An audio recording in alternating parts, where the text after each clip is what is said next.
Every time you buy gas, check inflation numbers, or load a digital checkout cart with electronics, you interact with a highly structured machine.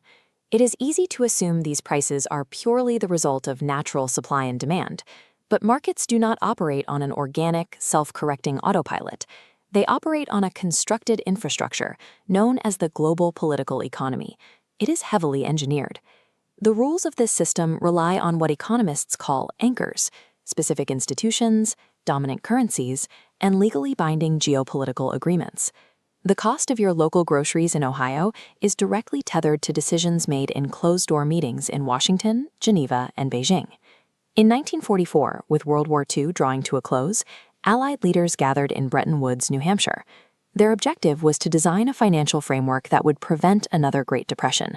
Out of those meetings emerged the International Monetary Fund, or IMF. You can think of the IMF as a global financial paramedic.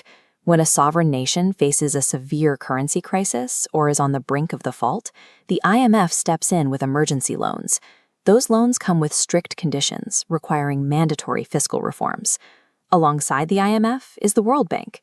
Instead of emergency interventions, it focuses on long-term capital, financing infrastructure grids and poverty reduction projects in developing nations.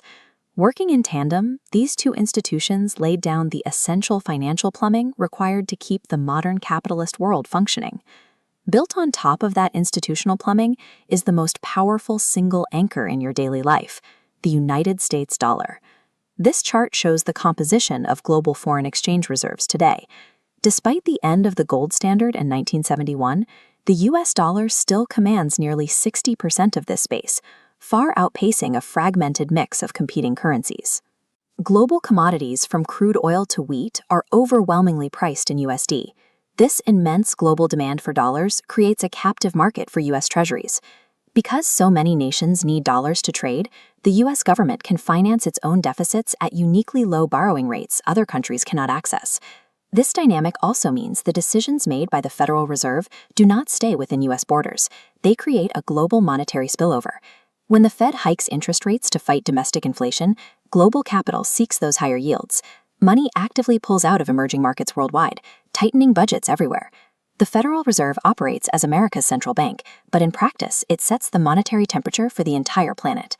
While currencies and capital require monetary policy, the physical movement of cargo requires its own set of rules, overseen heavily by the World Trade Organization.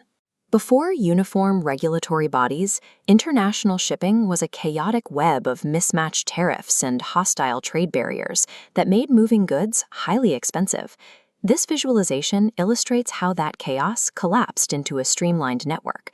The WTO established the most favored nation principle, meaning countries had to apply their lowest tariff rates equally to all members. It systematically slashed global tariffs and standardized intellectual property rights. These unified rules enabled the modern logistics grid, allowing companies to build hyper-efficient, just-in-time supply chains across multiple continents.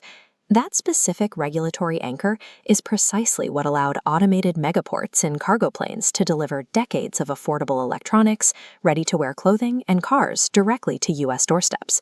Today, those exact 80-year-old anchors are buckling under the pressure of multipolar geopolitical rivalry.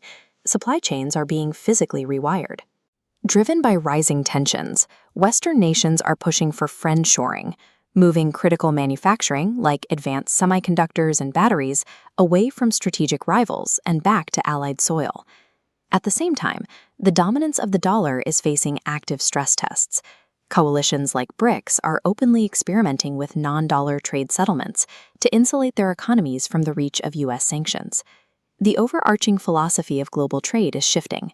Governments are choosing national resilience and economic security over the pursuit of pure, cheap production.